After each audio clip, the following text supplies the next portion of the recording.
शिव को बहुत प्रिय है अमरनाथ। जानिए इसकी पूरी कहानी। एक बार देवी पार्वती ने देवों के देव महादेव से पूछा, ऐसा क्यों है कि आप अजर अमर हैं, लेकिन मुझे हर जन्म के बाद नए स्वरूप में आकार फिर से बरसों तप के बाद आपको प्राप्त करना होता है। आपके अमर होने के रहस्य क्या है? महादेव ने पहले तो देवी पार्वती के उन सवालों का जवाब देना उचित नहीं समझा, लेकिन पार्वती के हठ के कारण कुछ गूढ़ रहस्य उन्हें बताने पड़े। शिव महापुराण में मृत्यु से लेकर अजर अमरत्व तक की कई प्रसंग हैं, जिनमें एक साधना से जुड़ी अमर कथा बड़ी रोचक है, जिसे भक्तजन अमरत्व की कथा के रूप में जानते हैं।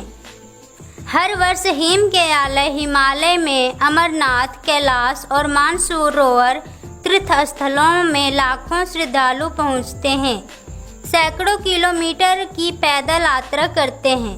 क्यों? यह विश्वास यूं ही नहीं उपजा। पौराणिक मान्यताओं के अनुसार अमरनाथ की गुफा ही वह स्थान है जहां पर भगवान शिव ने पार्वती को अमर होने के गुप्त रहस्य बतलाए थे। उस दौरान उन दो ज्योतियों के अलावा कोई तीसरा प्राणी वहां नहीं था।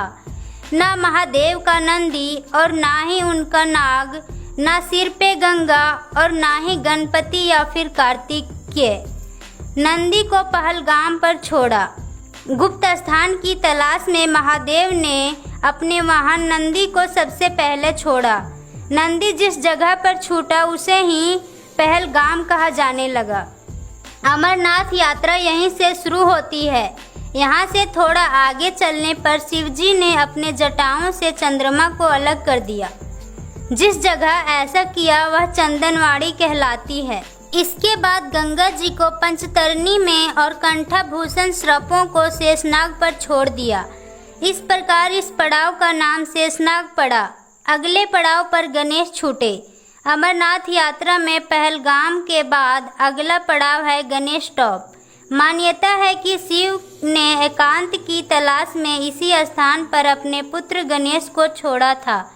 इस जगह को महागुना का पर्वत भी कहते हैं। इससे आगे महादेव ने पीसू नामक कीड़े का भी त्याग किया था। जहाँ पीसू को त्यागा था उस स्थान को पीसू घाटी कहा जाता है। यहाँ से शुरू होती है शिव और पार्वती की कथा। इस प्रकार महादेव ने अपने पीछे जीवनदायी पांचों तत्वों को स्वयं से अलग कर दिया। इसके पश्चात पार्वती संग एक गुफा में महादेव ने प्रवेश किया।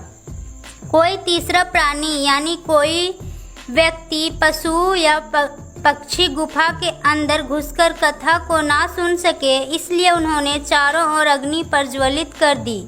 फिर महादेव ने अपने जीवन के गूढ़ रहस्य की कथा शुरू कर दी। कथा सुनते हुए सो गई पार्वती। कबूतरों ने सुनी। कहा जाता है कि कथा सुनते सुनते देवी पार्वती को नींद आ गई। महादेव को यह पता नहीं चला, वह सुनाते रहे।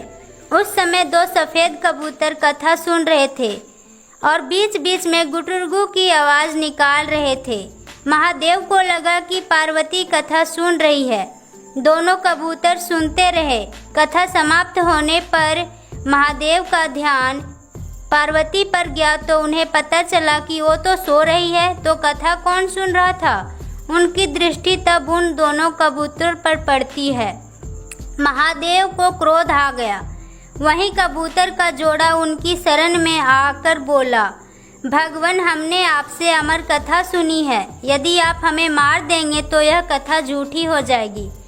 इस पर महादेव ने उन्हें वर दिया कि तुम सदा इस स्थान पर शिव और पार्वती के प्रतीक की तरह निवास करोगे। अंततः कबूतर का यह जोड़ा अमर हो गया और यह गुफा अमर कथा की साक्षी हो गई। इस तरह इस स्थान का नाम अमरनाथ पड़ा। मान्यता है कि आज भी इन दोनों कबूतरों के दर्शन भक्तों को होते हैं। यहाँ हर वर्ष इन्हीं दिनों निर्मित होने वाला शिवलिंग किसी आश्चर्य से कम नहीं है। दोस्तों, अगर शिव पार्वती की ये कहानी आपको अच्छी लगी तो वीडियो को लाइक कीजिए, ज़्यादा से ज़्यादा शेयर कीजिए और साथ ही साथ हमारे चैनल को सब्सक्राइब कीजिए। वीडियो देखने के लिए आपका बहुत बहुत धन्यवाद।